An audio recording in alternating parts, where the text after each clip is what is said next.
नमस्कार, राज्यसभा टीवी में आपका स्वागत है। मैं हूं दीपक डोभाल। ओडिशा में पिछले 2 हफ्ते बहुत ही भारी गुजरे हैं। बीते 11 दिनों में वहां एक ही अस्पताल में इलाज की आस में आए 53 बच्चों ने अपनी जान गंवा दी। खस्ताहाल स्वास्थ्य सुविधाओं से लेकर सरकार की नीतियों पर अब सवाल उठ रहे हैं। ओडिशा वैसे भी देश और दुनिया के सबसे पिछड़े इलाकों की सूची में शुमार है। दुनिया भर में दर्जनों रिपोर्ट इस इलाके में स्वास्थ्य सुविधाओं की कलई खोलती हैं। विशेष में आज हम इन्हीं मुद्दों पर बात करेंगे, तो आइए शुरू करते हैं विशेष जिम्मेदार कौन।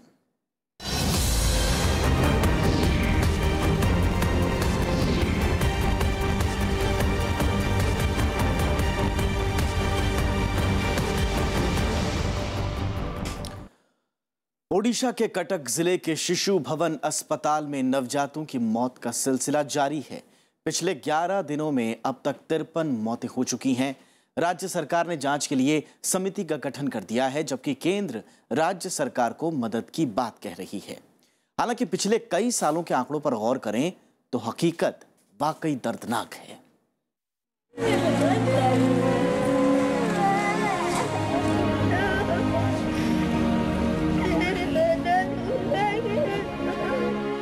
अपने लाडले को खोने का दर्द क्या होता है, इन तस्वीरों के बाद समझना ज्यादा मुश्किल नहीं। लोग मजबूर हैं जो निजी अस्पतालों का खर्च नहीं उठा सकते, वो सरकारी अस्पतालों का रुख करते हैं। लेकिन अफसोस, यहाँ मरहम की बजाय उन्हें ताउम्र सताने वाला दर्द नसीब होता है। कटक का शिशु भवन सरकारी अस्पताल। यहाँ पिछले 11 दिनों में 53 नवजातों की मौत हो चुकी है।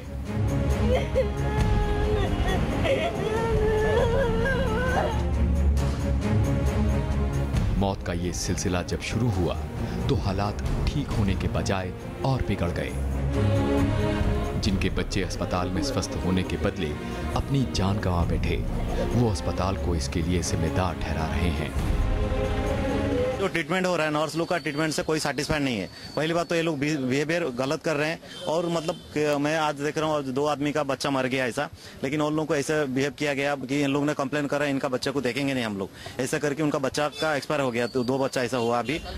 अस्पताल लगातार इस बात से कन्नी काट रहा है कि उसकी लापरवाही के चलते ये खौफनाक घटना हुई। शिशु भवन के अधिकारी अस्पताल पर लगाए गए तमाम आरोपों को सिरे से खारिज कर रहे हैं। Immediately on hearing this, I told the in charge doctor to immediately find out.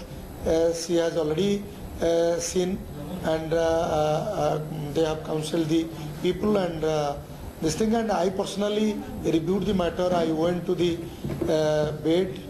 The parents have left the patients, and they were there outside the hospital. I have seen that there was no negligence in treatment. अस्पताल की सफाई के बावजूद उस पर उठने वाली उंगलियों की संख्या बढ़ती जा रही है। बच्चों के संबंधियों ने शिशु भवन पर आरोप लगाया कि गरीब बच्चों की देखरेख में वहां कोताही बरती जा रही है। आरोप ये भी है कि अस्पताल में जरूरत के हिसाब से ना तो डॉक्टर्स हैं और ना ही नर्स। ओडिशा के स्वास्थ्य मंत्री अतानु सब्यसाची नायक ने लोगों को आश्वस्त किया कि कोर्ट के आदेश के चलते अस्पताल में खाली पदों को भरा नहीं जा रहा, लेकिन इस दिशा में सरकार जल्द कदम उठाएगी। हमें 98 डॉक्टर सेठी काम करूचंती, 100 स्टाफ नर्स 4 दिन तले हमें 4 मास तले एठी दिया जायछि। ता सत्य मध्ये डॉक्टरंकर आवश्यकता अछि। 15 जण जो पदवी खाली पड़िछि, एठी कोर्ट रे मामला थिला ताको हमें करि परले। एबे फ्री हेछि, एबे रिक्रूटमेंट प्रोसेस मध्ये स्टार्ट हेलानी पीएससी करियो। इसके बाद राज्य सरकार ने एक जांच समिति का गठन कर दिया। समिति से 10 दिनों के भीतर रिपोर्ट सौंपने को कहा गया है। एम्स ने पूरे मामले की पड़ताल के लिए 4 सदस्यीय तकनीकी टीम का गठन किया है। इसमें एक शिशु रोग विशेषज्ञ भी शामिल हैं। मामले के तूल पकड़ने के बाद अतिरिक्त स्वास्थ्य सचिव अरुण पांडा की अगुवाई में केंद्रीय स्वास्थ्य मंत्रालय की एक टीम ने भी वहां का दौरा किया। यहाँ के हॉस्पिटल का विजिट किए, उनकी वहाँ रहने वाले पेशेंट को मिले, उनके अभिभावक को मिले, हॉस्पिटल की स्टाफ से मिले, राज्य सरकार के अधिकारियों को मिले। तुरंत भारत सरकार राज्य सरकार को सारे सहयोग की जिम्मेवारी ले रही, हाथ बढ़ा रही है और उसकी क्या लॉन्ग टर्म सोल्यूशन हो पाएगी, इसकी भी हम लोग योजना बनाएंगे। फिलहाल मामले की पड़ताल जारी है और जांच समिति की रिपोर्ट आने का सब इंतजार कर रहे हैं। अब तक अलग अलग 4 समितियों का गठन किया गया है। एक समिति राज्य सरकार की है, एक समिति केंद्रीय स्वास्थ्य मंत्रालय की है, जबकि हाईकोर्ट ने भी मामले की पड़ताल के लिए एक समिति का गठन किया जो अपनी रिपोर्ट कोर्ट को सौंपेगा। इसके अलावा मामले की जांच के लिए एम्स की टीम वहां पहुंच चुकी है, लेकिन जिनके बच्चे नाउम्मीदी की मौत मारे गए, उनके जख्म पर समितियों की मरहम का शायद ही कोई। दिलीप खान, राज्यसभा टीवी। और ओडिशा के कटक का SVPPGIP हॉस्पिटल इससे पहले भी सुर्खियों में रहा है। अस्पताल में बच्चों की मौत का ये कोई पहला वाकया नहीं है। बीते कई सालों से अस्पताल मासूमों की मौत का गवाह रहा है। आइए बच्चों की जो मौत हुई है इस अस्पताल के उस काले इतिहास पर एक नजर डालते हैं।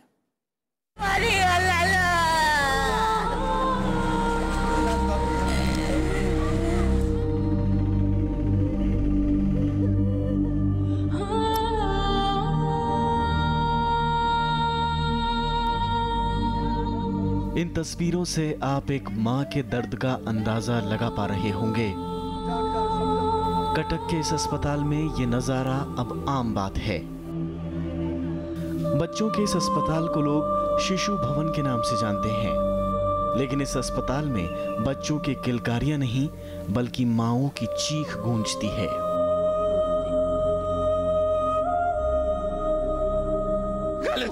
जाऊ जाऊ जाऊ किसी नहीं मंत्री आइले कौन बाबू लेखा जोड़ले नहीं हमको छाड़ी पड़े गले देखु से मंत्री आमर ओडावासी बोधे टिके भी कर्तव्य नहीं जदि कर्तव्य थे मत बोधे कही आश्वासना देते। बीते कुछ दिनों में लगातार हो रही मौतों ने इस अस्पताल को एक बार फिर सुर्खियों में ला दिया है, लेकिन यह अस्पताल कई साल से बच्चों की मौत का काला इतिहास समेटे हुए है। स्वास्थ्य विभाग की रिपोर्ट के मुताबिक 2010-11 से 2014-15 के बीच शिशु भवन में कुल 5,903 बच्चों की मौत हो चुकी है। इनमें 3,869 बच्चों की मौत ओपीडी में, जबकि 2,034 बच्चों की मौत आईसीयू में हुई। सालवार बात करें तो 2010-11 में 900 बच्चों की मौत हुई, 2011-12 में 981 बच्चों ने जान गंवाई, 2012-13 में यह आंकड़ा बढ़कर 1,115 हो गया, जबकि 2013-14 में 1,229 बच्चों की मौत हुई, जबकि 2014-15 में 1,678 बच्चों की मौत इलाज के दौरान हो गई। चौंकाने वाली बात यह है कि यह आंकड़ा दिन ब दिन बढ़ता जा रहा है। सिर्फ इसी अगस्त के महीने में 23 तारीख तक इलाज के दौरान 82 बच्चों की मौत हो चुकी है। इनके कुछ मतलब बहुत स्टैंडर्ड कारण हैं। एक तो जैसे आप देखिए हेल्थ सर्विसेज की बात जब हम करते हैं कि अस्पताल में न्यूबॉर्न केयर के लिए अगर कोई प्रीमेच्योर बेबी हो तो प्रॉपर इक्विपमेंट होना चाहिए, प्रॉपर फैसिलिटीज़ होनी चाहिए, वो नहीं होती है कभी कभी। फिर स्किल्ड हेल्थ वर्कर्स, चाहे वो डॉक्टर हो, चाहे वो नर्सेज हो, चाहे वो हेल्थ वर्कर्स हो, चाहे वो हेल्थ असिस्टेंट्स हो, एक तो उनका शॉर्टेज भी होता है और दूसरे जो जितने हैं उनकी प्रॉपर ट्रेनिंग भी कभी कभी नहीं हो पाती है। कटक का Sardar Vallabh Bhai Patel post graduate institute of paediatrics Odisha ही नहीं बल्कि पूरे पूर्वी भारत का बड़ा पेडियाट्रिक हॉस्पिटल है। अस्पताल प्रशासन के मुताबिक यहाँ 416 बेड की सुविधा है और हर रोज अस्पताल में 450 से ज्यादा बच्चे आते हैं। मरीजों में ओडिशा और आसपास के राज्यों के लोग शामिल हैं। यहाँ आने वाले करीब 50 नौनिहालों को सघन चिकित्सा यानी इंटेंसिव केयर की जरूरत होती है, लेकिन ये अस्पताल डॉक्टर और दूसरे स्टाफ की कमी से जूझ रहा है। उड़ीसा उन राज्यों में से है, उन प्रदेशों में से है जिसमें जो स्वास्थ्य की जो ढांचा है वो बहुत कमज़ोर है। प्राथमिक स्तर से लेके ऊपर के स्तर तक कमज़ोर है। मैंने हाल में एक अध्ययन किया था और उसमें भी मैंने ये सिफारिश की थी कि स्वास्थ्य के ऊपर उड़ीसा सरकार को ज़्यादा ध्यान देना चाहिए। इसके अलावा अस्पताल में बुनियादी सुविधाओं का अभाव भी है। लोग डॉक्टरों की लापरवाही के अलावा अस्पताल की इसी खस्ता हालत को बच्चों की मौत का जिम्मेदार मानते हैं। Infrastructure is inadequate. The doctors are not available. about 13 to 14 doctors, though it's a sanctioned post, but there is no doctor. And not only the doctors, also the paramedics and nursing staff also not available. And the kind of infrastructure and the way the things are being managed by the health department, the government of Odisha, it looks as if the private interest is working there. And people are forced to go to the private nursing homes. फिलहाल 21 अगस्त को 2 बच्चों की मौत से शुरू हुआ सिलसिला अभी तक नहीं थमा है। मौत क्यों हो रही है, इसके लिए 3 समितियां बना दी गई हैं, लेकिन अस्पताल प्रबंधन मौत की मेडिकल वजहें जरूर बता रहा है। अस्पताल के मुताबिक ज्यादातर बच्चे बर्थ एस्फिक्सिया से पीड़ित थे, जिसमें जन्म के वक्त बच्चे को ऑक्सीजन नहीं मिल पाती, जबकि बाकी बच्चों की मौत खून में इन्फेक्शन यानी नियोनेटल सेप्सिस की वजह से हुई, जो 90 दिन तक के बच्चों में पाई जाती है। Bureau report, Rajya Sabha TV. और ये सिर्फ उड़ीसा की कहानी नहीं है, देश के तमाम हिस्सों में गाहे बगाहे आपको इसी तरह के वाक्य सुनने को मिल जाएंगे। तो क्या देश में स्वास्थ्य पर खर्च नहीं हो रहा? क्या देश दुनिया के बाकी देशों के मुकाबले स्वास्थ्य क्षेत्र में कम खर्च कर रहा है? इसी खास पड़ताल पर आगे नजर डालेंगे। फिलहाल लेते हैं एक छोटा सा break.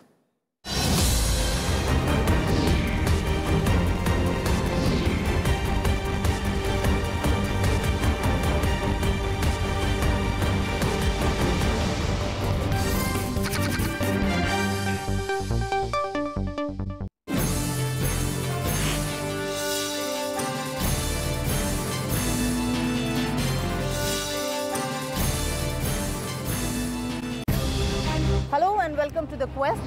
I'm very clear what is my job. This is a hype which is created by Hollywood. To them, Oscar is something great. To me, the national awards are the most important thing to me as a filmmaker. The censorship affects good films much more than the vulgar bad films. Government also agrees that yes, he is not the best choice. Watch The Quest with Amol Palekar, Thursday at 10 p.m. on Rajya Sabha Television.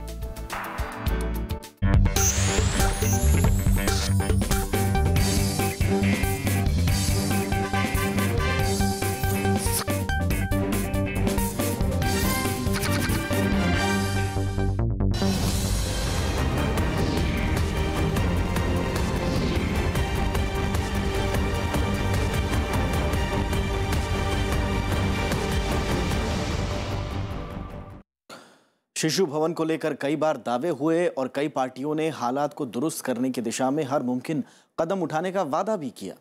अलग अलग सरकारों के समय ये वादे हुए, लेकिन कटक भी वहीं ठहरा है और वहां का ये अस्पताल भी। संसाधनों की कमी का हवाला पहले भी कई बार दिया जा चुका है, लेकिन ताजा मामले के बाद विपक्षी पार्टियां सरकार की तीखी आलोचना कर रही हैं। कटक के शिशु भवन में नवजातों की मौत राज्य में बड़ा राजनीतिक मुद्दा बन गया है।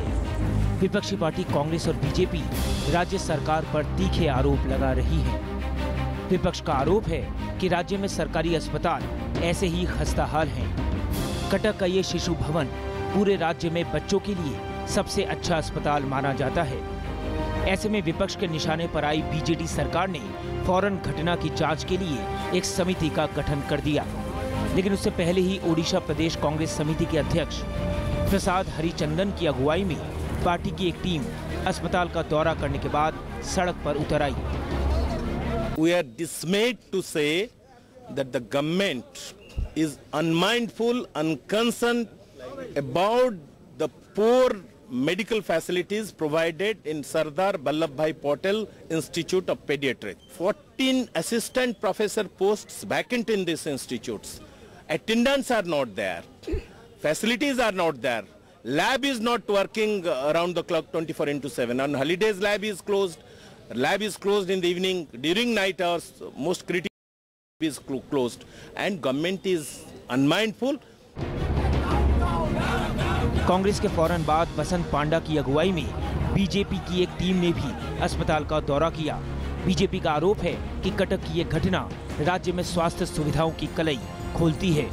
मुख्य विपक्षी पार्टी कांग्रेस सरकार के ढुलमुल रवैये की आलोचना कर रही है, तो वहीं प्रदेश बीजेपी किसी भी तरह इस मुद्दे पर राजनीतिक बढ़त हासिल करने की कोशिश में जुटी है।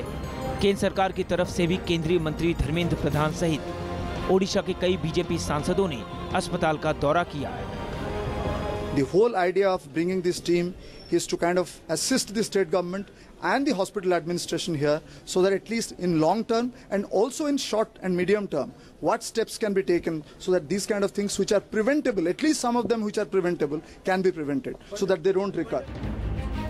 ओडिशा विधानसभा के मॉनसून सत्र में सरकार और विपक्ष के बीच जिस तरह की तकरार देखने को मिली, उसके बाद शिशु भवन की घटना ने विपक्ष को और आक्रामक रुख अपनाने का मौका दिया है। शिशु भवन के मुद्दे पर शून्यकाल में ओडिशा विधानसभा में सरकार और विपक्ष के बीच आरोप प्रत्यारोपों का लंबा सिलसिला चला। Bureau report, Rajya Sabha TV. और अब पूरे देश की अगर बात करें तो भारत में शिशु मृत्यु दर में सुधार तो दर्ज हुआ, लेकिन अभी लंबा सफर तय करना बाकी है।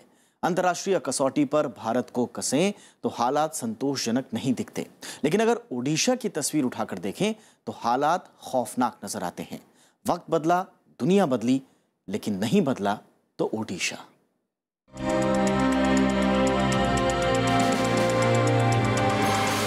बीते 2-2.5 दशकों में देश में बहुत कुछ बदला। स्वास्थ्य के मोर्चे पर हालात पहले से सुधरे।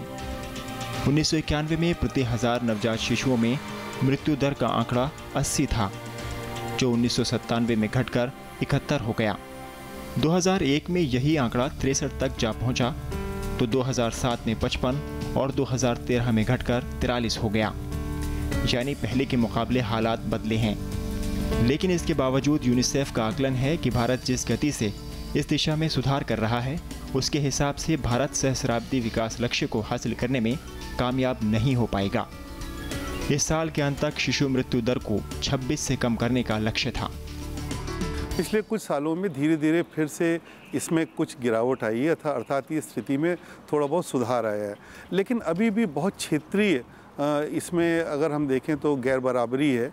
और अभी भी जो गरीब घटक हैं या जो सामाजिक रूप से पिछड़े हुए वर्गों से जो बच्चे आते हैं, उनमें अभी भी मृत्यु दर ज़्यादा है। और कुल मिला के जो हमारे स्वास्थ्य की जो स्थिति है, स्वास्थ्य प्रणाली की जो स्थिति है, वो अच्छी नहीं है। हालांकि पहले के मुकाबले शिशु मृत्यु दर पर काबू पाने में भारत ने तेजी दिखाई है। फिर भी यूनिसेफ का मानना है कि 2020 में जाकर यह आंकड़ा 35 के पास पहुंचेगा। इस लिहाज से देखें तो फिलहाल सहस्राब्दी विकास लक्ष्य दूर की कौड़ी दिख रहा है। 2015 के लिए यूनिसेफ ने जो अनुमान जाहिर किया है, उसके मुताबिक मध्य प्रदेश में ये दर 56, ओडिशा में 54, असम में 53 और उत्तर प्रदेश में 52 रहने वाली है। यानी ओडिशा इस मामले में बेहद खस्ता हाल है। मध्य प्रदेश और ओडिशा के आदिवासी बाहुल्य इलाकों में तस्वीर और भी खराब है। जो न्यूबॉर्न मैटरनल इन्फेंट मोर्टेलिटी जिसको हम बोलते हैं, उसकी संख्या कम हो रही है।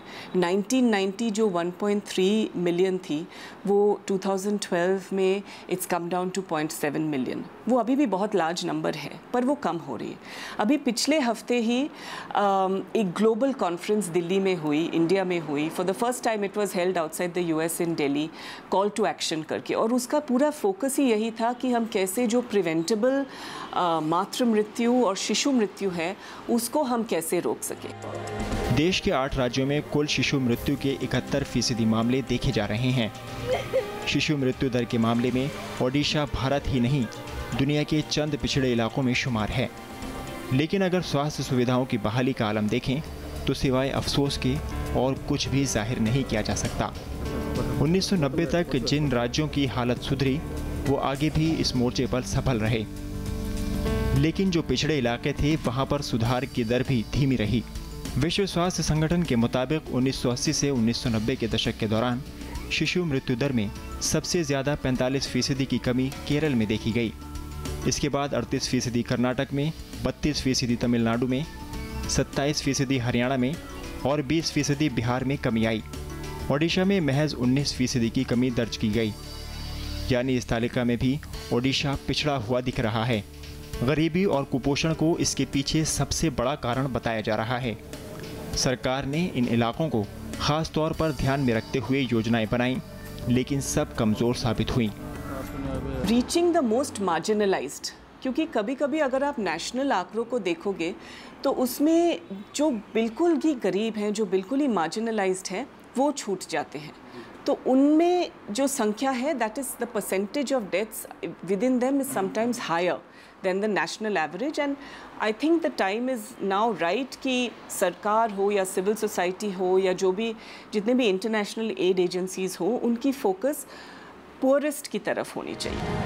ओडिशा के शिशु भवन में दम तोड़ते बच्चों का मामला शिशु मृत्यु दर और बाल मृत्यु दर की असलियत बयां करता है।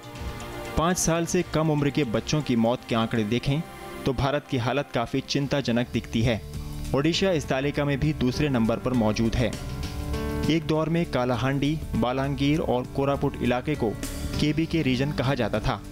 बाद में इनको तोड़कर 8 जिले बने और सब के सब पिछड़ेपन के अतीत से अब तक उभर नहीं पाए।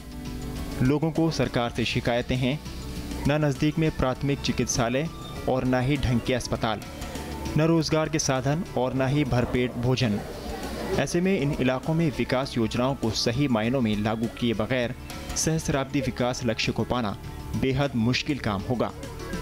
मोहम्मद फातेह टीपू के साथ दिलीप खान, राज्यसभा टीवी। और इन सब के बावजूद भारत उन देशों में शामिल है जो स्वास्थ्य पर सबसे कम खर्च करते हैं। जाते जाते आपको छोड़ जाते हैं इस खास रिपोर्ट के साथ, जिसमें आप देखेंगे कि दुनिया के तमाम मुल्कों के एवज में उसके अनुरूप क्या हम खर्च कर पा रहे हैं और देश में स्वास्थ्य पर खर्च की तस्वीर क्या है। जाते जाते देखिए इस खास रिपोर्ट में। नमस्कार। –